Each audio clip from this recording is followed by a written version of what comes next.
Lucian, we're going to talk about extraterrestrials today. You say there are extraterrestrial beings from other planets. Why have they not made themselves known to us, do you think? They have, but of course the many sightings of crop circles and UFOs that people have witnessed not being taken seriously, particularly by the authorities. Why is that, do you think? Fear mainly. Fear that people will panic. We live in a very cynical age where we require proof for everything rather than trusting what we see and what we hear. But don't you think that's a good thing, that we ask questions about what we see and don't believe everything that's said to us? Yes, of course it is. But we still live on a planet where we find it acceptable not to be truthful, which is obviously why people are very untrusting. Of course, that isn't always the case. There are planets, places where honesty rules, but of course Earth isn't at that stage yet. It will reach that stage eventually. It's very important to distinguish lies from truth. This is part of our learning. But what stunts our development is that we are tending to see the negative more than the positive, so our view is not as the world actually is. So what do you think we can do to help us determine the truth more easily? I'd like to read you a poem I wrote for the second Sparky Book of Hours called Talking to Your Angel. This will aid you in receiving help in order to connect with your higher self, which is where the best of you is found, and your decision making will improve.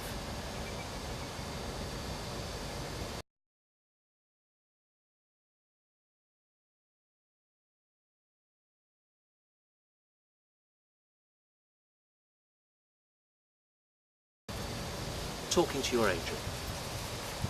He asked me how to do it. I said, it's up to you. Talking to your angel is just how I talk to you. But don't forget to thank them for answering your prayers, and try to be specific in your worries or your cares. Talking to your angel is listening with your heart, but this will only happen if you make a conscious start. But who is actually talking? It's not easily understood. The devil's plans are always bad, an angel's voice is good. Talking to your angel is just part of daily life, like talking to your brother or your mother or your wife. It's really not that easy, he anxiously replied. I've listened and I've chatted, but there's nothing when I've tried. The tiniest of messages will be how they respond. A word or sign upon your mind will show you right from wrong. But even more excited and frustrated he became. There's nothing you have said to me that helps me to relay. Communication's only heard when you are at your best. So this means being very calm, and trust will do the rest. That's very good, but returning to my original question, if we accept that some contact has been made by extraterrestrial beings, why have these beings not made a more public display? I'd like to read you another poem I wrote for the second Sparky Book of Hours called The Stranger. I believe this illustrates such a scenario and will give you a clue as to why this has not happened yet.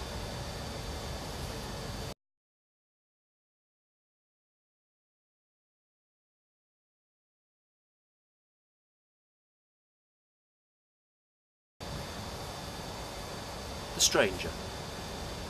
Today I saw a puzzled face who said he came from outer space. He says the universe is vast, but someone shouted, "Move your craft!" He spoke of having better days, just sailing past the Milky Way, when even comets huge and fast would still avoid conflicting paths. He asked me why rudeness grows from eating meat and wearing clothes. I made it clear that some of us can eat our meat without a fuss. Yet from the mouths of whom he speaks, their case for greed and fear was weak. He did receive one compliment concerning an experiment, and then refused their nervous charms, preferring just to keep his arms. He said that people on this earth do not appreciate the worth of such abundant, pleasant ground compared to other souls around. This news he gave was rather sad. I said that few were very bad, and on this point he did agree, though years would pass until they see. It always takes a stranger's words before the voice of reason's heard, yet now is not the time to speak, while prejudice refers to creep. Your poem refers to fear and cynicism, and I guess ultimately indicates that we're not ready. That's correct. That's correct. Some people are, but in general terms, no, we're not. Will we ever be ready? And if so, how will we be sure that they will be friendly? Yes, that's a good question. Yes, we will be eventually ready, and I'm hoping it will be in my lifetime. However, we need to do a great deal of changing before that happens. As the poem suggests, our prejudice and fear towards any stranger, whether it be from another country or indeed another planet, needs to be removed. And talking about people from other planets, will they be friendly? In essence, they will be. Some people believe that any visit from these beings would result in our planet being plundered and our inhabitants being destroyed. However, this view is based on fear and is the result of, I think, watching too many sci-fi films. Even logic would indicate that this would not be the case. It is true that there are beings on other planets that are less advanced than us. That is true. And would destroy us if they could. However, these beings would not be able to reach us, as they would not be advanced enough to do so. You cannot separate technology with spiritual advancement. So technical advancement with spiritual advancement, it's not possible to separate the two. So advancing requires an understanding. If the understanding is narrow, then so will be the advancement. And how can you be so sure of this? Our planet is overseen by the universe, so you may imagine it's governed by laws, which of course it is. If we don't understand these laws and we break them, we will only achieve the goals we wish to achieve to a limited degree. In fact, in some cases, we won't be able to achieve them at all.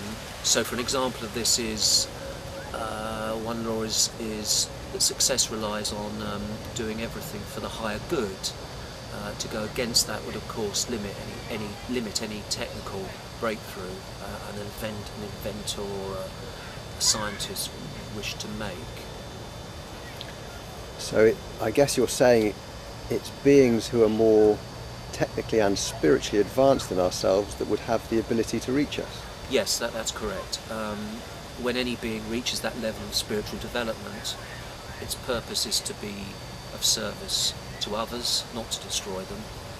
So they will come in peace and will offer help to us all. And I assume this principle must equally apply to us. Yes, of course it does. If we wrestle in the dust, fighting for a bone, both parties will come away with nothing. However, if we look towards helping those weaker than ourselves, we receive an abundance and we so discover paradise. Thank you. Thank you.